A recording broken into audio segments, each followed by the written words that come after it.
Hey everyone, and welcome to another deep dive. Today we're taking a journey to a world of high storms and shard blades. A world where you don't just play a hero, you craft their destiny. You got it. We're diving into Call to Adventure, the Stormlight Archive, the board game that brings Brandon Sanderson's epic fantasy series to life. I am so ready for this. And the cool thing is, you don't need to be a Sanderson expert to enjoy this game. Yeah, I was going to ask about that. Yeah. Like, can anyone jump in and have a good time? Totally. The game does a great job of explaining everything, and the rulebook is surprisingly easy to follow. Okay, so that's good to know. But for those of us who are Sanderson fans, I'm guessing there are a lot of little details and references that'll make us extra happy. Oh, absolutely. The game is packed with Easter eggs and nods to the books. It's like a love letter to the Stormlight Archive. Okay, so I'm sold on the theme, but how does it actually work? What's the gameplay like? At its core, Call to Adventure is all about building a hero with the highest destiny score. Destiny score. Got it. Yeah. So how do you actually earn those points? Is it all about combat and defeating enemies? It's more than just that. The destiny formula is triumph plus tragedy plus experience equals destiny. Ooh, I like that. So it's not just about winning battles. It's about the journey, the choices you make along the way. Yeah. Reminds me of Kaladin, you know. He went through so much, but it shaped him into the hero he became. Exactly. It's about those defining moments, those trials and triumphs that make a character truly memorable. Like those classic hero's journey stories, right? Yeah. Like, think about the characters in Sanderson's books. They don't just become powerful overnight. They face hardships, they make tough choices, and that's what shapes their destiny. That is so true. Okay, so how do we actually start building this epic hero's tale in the game? Where do we begin? So you start by choosing 3 cards: Origin, Motivation, and a Hidden Destiny card. These cards form the foundation of your story. Okay, I'm already intrigued. Origin, motivation, a hidden destiny. It's like we're creating a character backstory right from the start. That's the brilliance of this game. It makes you feel like you're writing your character's story, not just playing a game. I'm picturing a board slowly filling up with cards that represent all the twists and turns of their life. Yeah. That's so much more engaging than just moving a piece around. And this story you mentioned is like a visual representation of their journey, right? You got it. It's like a tapestry of their experiences, each card representing a specific path they've chosen, a challenge overcome, a defining moment. Okay, I am loving this. So we've got this awesome narrative framework, but at some point, our hero has got to, actually do some heroing. Right. Like, how does the action happen? Right. And that is where things get really interesting. Enter the runes. Runes. Okay, those sound cool. Tell me more. These runes, they're the heart of the game's action. Think of them as these mystical dice, each with unique symbols. Oh, I love dice rolling in games. It adds that element of chance, the thrill of the unknown. Exactly. But it's not just random luck. You've got different types of runes, core runes for your basic actions, ability runes for your character's strengths, and then, wait for it, Oh, the suspense is killing me. What else is there? dark runes. They can give you a powerful boost, but using them can corrupt your hero. Ooh, a moral dilemma. I love it. It's like, do I take the shortcut, even if it means compromising my principles? It's a classic hero struggle. And the game really makes you feel the weight of those decisions. It's not just about winning, it's about the kind of hero you become along the way. Okay, so we've got our hero, we've got these runes, but what are we actually doing with them? What does a typical turn look like in this game? You'll be facing challenges, just like in the Stormlight Archive. Challenges. Okay, give me an example. Let's say you're facing a high storm. Classic Stormlight challenge. Love it. You roll the runes, trying to get enough successes to survive the storm's fury. Okay, so that's where the strategy comes in.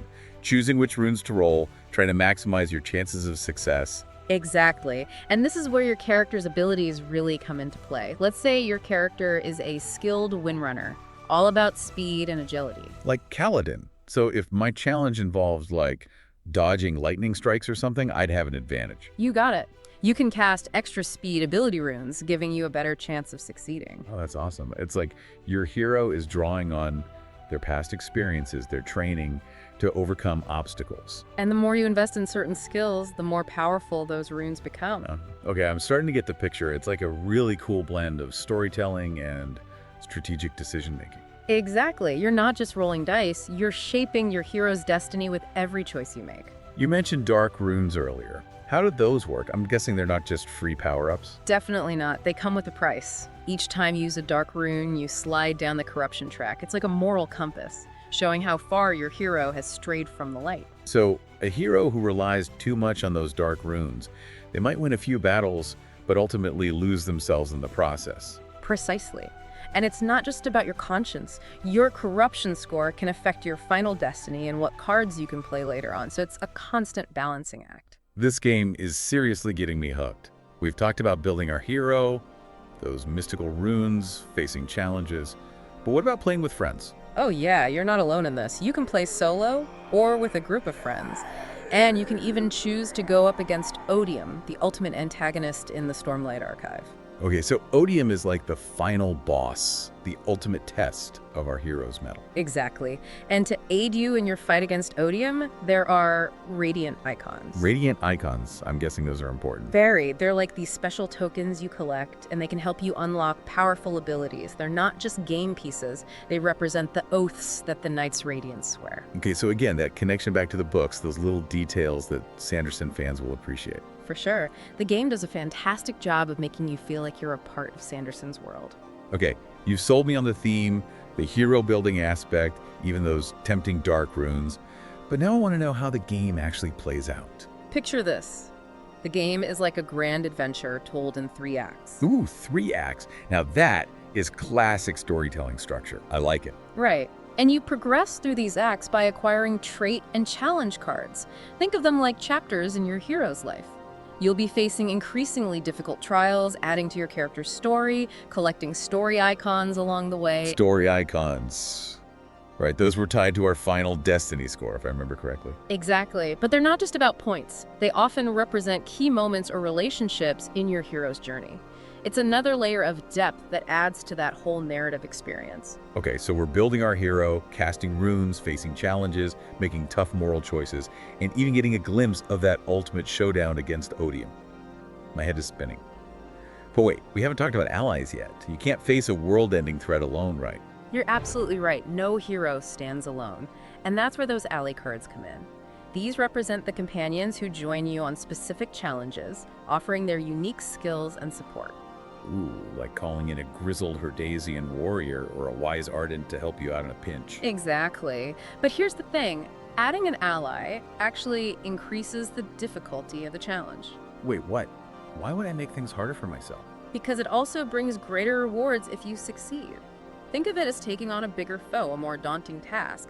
The risks are higher, but so are the rewards. Okay, so like, sure, I could try to survive that high storm on my own, but with Teft by my side, maybe we could actually map the storm wall. Greater risk, greater reward. Exactly. And the rewards could be anything from gaining valuable experience to earning those crucial story icons we talked about. Okay, this ally system adds another layer of strategy to the game. I love it. So we've covered a lot of ground here, but there's still so much to explore. Oh yeah, we've only scratched the surface. I can't wait to dive deeper into those mystical runes and unravel the mysteries of those hero and anti-hero cards you mentioned. We'll get into all that and more in the next part of our deep dive. Stay tuned, fellow adventurers. We've only just begun to explore the world of Call to Adventure, the Stormlight Archive. All right, welcome back to our Stormlight deep dive. I'm ready to get into the nitty-gritty of this game. You got it. Last time we talked about those mystical runes. Well, let's actually see them in action. Okay, yeah, walk me through a challenge. Like, how would I actually UEZ those runes? All right, so let's say you flip over a challenge card. Okay. And it says, survive a high storm. Classic Stormlight, right? You're right. And you see it requires, say, 4 successes to overcome this high storm. Okay, so that's my bill. 4 successes. Exactly. Now, you always start by casting those 3 core runes. Remember those? Yeah, those are like your basic actions, your foundation, right? Exactly. But now this is where the strategy comes in. You can add ability runes based on your character's strengths. Okay, so like, if my character has, let's say, a bunch of strength icons. Yes. Because they've been training hard, they've overcome a lot of strength-related challenges, I can toss in extra strength runes to boost my chances. Exactly. It's like your hero is drawing on their past experiences to overcome this obstacle. I love that. It's not just about what's on the character sheet.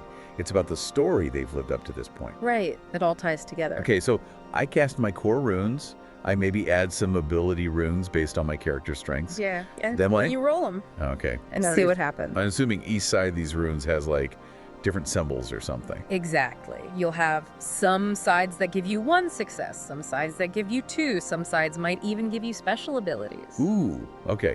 So it's not just about getting those 4 successes. There might be other cool things that happen along the way. Exactly. It keeps things interesting, right? Definitely. Now, what about those dark runes? Those kind of scared me a little bit when you mentioned them earlier. Right. The dark runes, those are tempting, aren't they? Yeah, because it's like, I know there's got to be a downside, right? It can't just be free extra power. Yeah, you're exactly right. There's a risk involved. So what's the catch? Well, let's say you're facing that high storm, right? Yeah. You're really struggling Okay. to get those 4 successes. Yeah. You could cast a dark rune. Yeah. And it might give you like 2 automatic successes. Whoa, okay. Or maybe it'll let you re-roll some of your other runes. Okay, so a big boost. Big boost, right. But the catch is, each time you use a dark rune, you slide down that corruption track. Right, that moral compass you talked about. Exactly. Showing how far my heroes strayed from the light. Exactly. And remember, that corruption score, it can affect everything. Right, you said it could mess with my destiny score. Yeah. And even what cards I can play later on. Yeah, so you got to be careful. It's like, yeah, you could win this one challenge. Right. But at what cost? Man, the designers really thought this through. It's not just a game. It's like a philosophical exploration of what it means to be a hero. Right. Like, are you willing to sacrifice a part of yourself for power? It's a question these characters face in the books all the time. Oh, absolutely. Shallan, Kaladin, Dalinar, they've all had to make those tough choices. Oh. Okay, so runes are clearly a big deal, but what about those times when even the most skilled hero needs a little help? How do those ally cards work? The ally cards. These are so fun. They represent, like, Your crew. your crew. Right, the people who have your back. Exactly. It might be a wise mentor who's been guiding you, Okay. or a skilled warrior who fights alongside you, Okay. or even, an unlikely ally who sees the value in your cause. So if I'm playing as, say, Kaladin, Yep. could I call in Teft to, lend his experience as a windrunner? Would that make the challenge easier? Okay, so here's the twist, and I love this about the ally system. Adding an ally actually makes the challenge harder. Wait, seriously, why would I do that? Because it also increases the rewards if you succeed. Okay, explain this to me. Think of it this way. You're basically saying, hey, I'm going to take on a bigger foe, a more daunting task, but T, I'm going to have help. Yeah. So the risks are higher, but so are the potential rewards. Okay, so that's like a calculated risk, a gamble. Yeah. I like that. It makes those decisions even more meaningful. Exactly. And those rewards could be anything from gaining a ton of experience points Okay. to earning a crucial story icon that ties into your character's whole arc. So it's not just about, winning more points. It's about furthering my hero's story. Exactly. It all ties together, right? Okay, this ally system is blowing my mind. Yeah. So much strategy involved. Now, you mentioned hero and anti-hero cards earlier. Those sounded really intriguing. What are those all about? All right, these cards, these are where things can get really crazy. Okay, good. Because they represent those moments of unexpected brilliance, cunning tactics, maybe even morally questionable decisions. I like where this is going. Right, like the stuff that makes a story truly memorable. Okay, give me an example. I need an example. Okay, imagine this. You're in a tense standoff with another player, right? Yeah. They're about to achieve a victory that would put them, way ahead in the game. And you're like, oh man, I'm doomed. Yeah. But wait, you've got the last-minute inspiration hero card up your sleeve. Okay, that sounds promising. Right.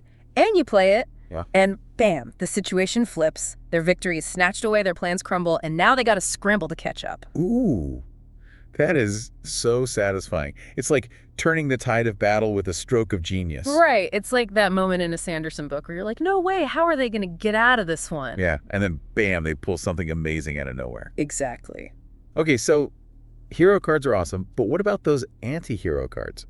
Are they like the evil version of hero cards? Not necessarily. It's more nuanced than that. They can be used for good or, less than good. Okay, interesting. Depends on how I want to play it. Exactly. Let's say there's a card called, Unleash the Void. Ooh, ominous. Right. That could give you a massive boost in a crucial challenge. Okay. But the cost might be pushing you further down that corruption track. Oh, I see. So it's like, yeah, I could win this fight, but at what cost to my soul? Exactly. Those are the kind of dilemmas the anti-hero cards make you face. Man, this game is heavy. I love it. It's making me think about these characters and their choices in a whole new way.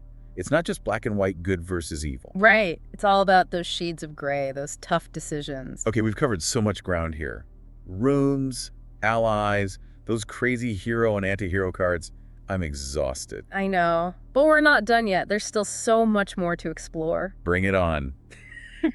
I'm ready for more Stormlight goodness. Welcome back to the final round of our Stormlight deep dive. We've talked about runes, allies, those game-changing cards. But now I'm curious, what about those of us who prefer to fly solo? Can we still enjoy this game? Absolutely. One of the best things about Call to Adventure, the Stormlight Archive, is that the solo mode is just as amazing as playing with friends. Okay, so no need to gather a whole group of people to experience this epic adventure. Not at all. If you want to focus on your own hero's journey and really immerse yourself in that personal story, the solo mode is perfect for that. So all those core mechanics we've been talking about, like casting runes, facing challenges, Yes, they all still apply in the solo game. they do. It's all there. But instead of competing against other players, you're basically challenging yourself to achieve the highest destiny score possible. So I'm basically my own rival, always trying to improve my past performance. Exactly. It's a great way to test your strategic skills and really master those systems. I like that. It's like a personal challenge, a way to see how far you can push those limits. But is it just the same basic game over and over? Or is there something more to keep things fresh? Well, that's where things get really interesting. The solo mode introduces these things called adversary quests. Adversary quests. Okay, now you've got my attention. Tell me more. Imagine them as these mini campaigns, each with its own unique story, challenges, and objectives. So it's like having a pre-designed adventure tailored specifically for solo play. You got it, complete with twists and turns Right. and a formidable foe to test your skills. So it's not just about replaying the same game. Each adversary quest offers a different experience, a different story to tell. I love that. It adds so much replayability. Exactly. And they really capture the spirit of the Stormlight Archive. Like, one quest might focus on the political intrigue of the Alethi High Princes. Ooh, sneaky. Right, while another might plunge you into a battle against a monstrous chasm fiend. Ooh, scary. So it's like having expansion packs built right into the game. That's a great way to put it, and it means you're not just fighting some generic bad guy, you're encountering creatures and scenarios straight out of Sanderson's books. That's awesome. Okay, so solo play is sounding pretty epic. But we can't forget about those of us who prefer to team up with friends and face those challenges together, right? Absolutely. The cooperative mode is a blast. You mentioned Odium earlier, right? Yeah, and that ultimate big bad. Well, you can actually team up with your friends and face him together. Okay, now, that is what I call a team effort. But are there other challenges we can expect in the cooperative mode? Or is it just all about Odium? It's not just Odium. There are also cooperative adversary quests designed specifically for teamwork and strategic collaboration. So instead of everyone just trying to get the highest score for themselves, Right. we're all working together towards a common goal. Exactly. Like, it might be defeating a specific enemy, or overcoming a shared obstacle, or even unraveling a mystery that threatens all of Roshar. I'm getting chills just thinking about it. I can already imagine coordinating strategies with my friends, combining our heroes' unique abilities, and pulling off those clutch victories together. It's those we did it moments, you know? Oh yeah, That shared feeling of triumph that makes cooperative games so special. absolutely. It's like that scene in Words of Radiance where Kaladin and Shallan team up to fight those Parshendi. Teamwork makes the dream work. Exactly. And the cooperative quests often have special rules and mechanics that really force you to think differently. How so? You can't just focus on your own hero. You have to understand your teammates' abilities and how they all fit together. You have to anticipate their moves, coordinate your strategies. Ooh, that sounds like a real challenge, but in a good way. In a good way. It's about communication, collaboration, and really working together to achieve something epic. I am so excited to try this game now. We've covered so much ground in this deep dive. Solo play, cooperative play, facing Odium, those intricate rune systems, the whole shebang. I know, right? It's a lot to take in. It is. But it's been so fascinating. I'm walking away with a whole new appreciation for Call to Adventure, the Stormlight Archive. It's more than just a board game, it's an experience. Couldn't have said it better myself. Whether you're playing solo, with friends, or even competitively, there's something here for everyone. It's not just about rolling dice and hoping for the best, is it? There's so much depth and strategy involved. Exactly. It's about mastering the mechanics, understanding those subtle interactions and really embracing those narrative possibilities. Right. It's about making those agonizing decisions, weighing the risks and rewards, and ultimately deciding what kind of hero you want to be. And that's the beauty of this game. It's not just a tactical challenge, it's a thematic one too. It asks you to step into the shoes of a hero, grapple with those impossible choices, and ultimately forge your own path in the world of Roshar. This deep dive has been incredible. I'm so glad we had the chance to explore this game in such detail. Me too. And to all our listeners out there, if you're looking for an experience that combines strategic depth with rich storytelling and the thrill of exploring Sanderson's incredible world, Call to Adventure, the Stormlight Archive is definitely worth checking out. It's a must-have for any Sanderson fan or anyone who loves a good adventure. So, as we say goodbye for now, remember this. The true measure of a hero isn't just their destiny score, it's the choices they make, the challenges they overcome, and the story they leave behind. Go forth, adventurers! Embrace the Stormlight and forge your own legends in the world of Roshar. And we'll see you next time for another deep dive into the worlds of fantasy and beyond.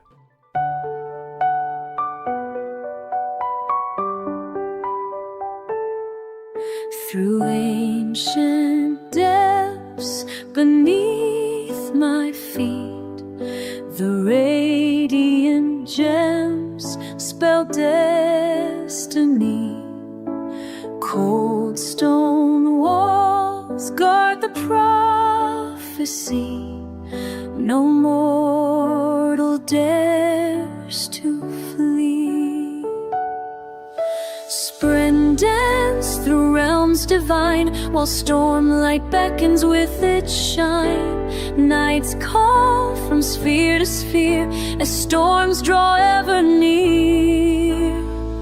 Call to adventure, the Stormlight Archive brings the radiant spirit as high storm sings. The day help on strengthens as hope it brings. In your adverse walls were destiny. The gemstones pulse with every oath as Odium stirs with ancient growth. The spren they dance and weave around through halls with sacred ground. Stormlight, starlight, search, Wands, Smith, night wise.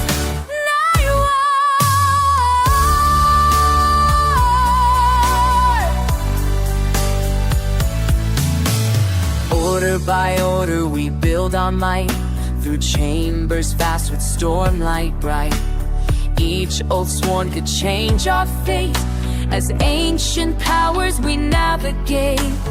Windrunners soaring through the air, truth watchers with their visions rare. Each step shapes what's at stake, as ancient bonds we make. Call to adventure, the Stormlight Archive brings the radiant spirit as high storm sings. The day help on strengthens as hope it bright. In your unthought walls, the destined collide.